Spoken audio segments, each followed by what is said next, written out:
Yoyya seenaa akkoo manooyyee. Seenaan akkoo manooyyee nama gabaabaa lafarraa dhabamsiisu.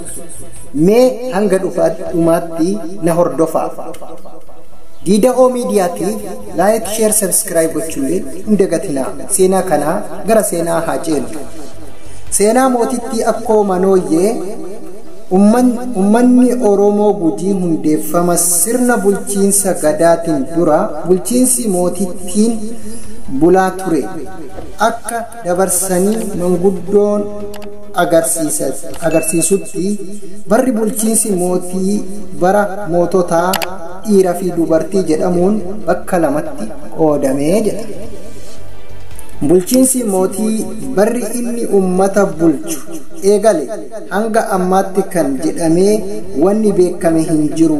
Haa ta'u malee dabarsaan manguddoo Gujii akka himutti uumama sirna bulchiinsa gadaa dur ummati Gujii mootiin bulaa akka ture bal'inaan dabarsanii jiru. Bara mootota keessatti mootonni dhiiraa ummata bulchaa turan akka wal duraa duuba kanaanii jechuudha.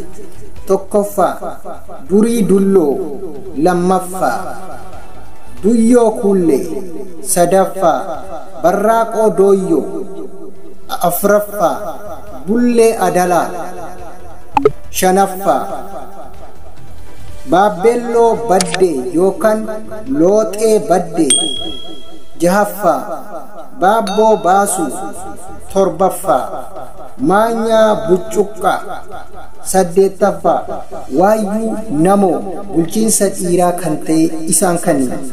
Bara mootittiin dubartii keessatti mootonni dubartoota ummata bulchaa turan akka wal duraa duubatiin isaan kanniin na hordofaa. Tokkoffaa Hoyyooyyoo Hooyyoo yookaan mootii dubartii Gujii isii jalqabaa. Lammaffaa Haadha Mantooyyee, sadaffaa Laalli Laasooyyee, afraffaa Hooyyaa Gorooyyee, shanaffaa Qadhoo Qasooyyee, jahaffaa Akkoo Manooyyee jedhe. Hanga isa dhumaatti na duuka faana bu'aa. Akkoon Manooyyee bu'aalee miidhaalee ummata Gujiitiif boccee jirti. Miidhaan gama diinatiin Gujirra ga'ee ture mootii dubartoota hunda caalaa Gujirraa faccitee jirti. Garuu ajaja isiin warra dhiiraa ajajju mataa namaa bowwaasisa tureera. Bara durii mootittiin Gujii bulchitu maqaan isii Akkoo Manooyyee jedhamtu tokkotu ture. Mootiin kun ummata garmalee rakkisaa turte. Namni hundumtuu odaa jalatti wal ga'ee waaqa isaanii galgalaa ganama harka isaanii gara samiitti ol kaasanii yoo kadhatan yaa waaqa namittii tana nurraa buqqisi jedhanii kadhataa turan. Gaafa tokko ummata walgahii waamtee namoota gabaabaa ta'an mara akka fixan jettee labsii ajaje dabarsite.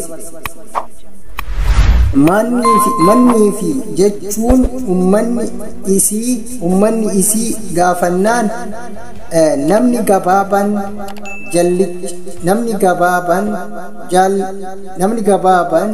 jallicha na hin ajajamu aangoo kiyya keessaa galanii waan jeeqaniif meeshaa waraanaa qabdan hundatti fayyadamuun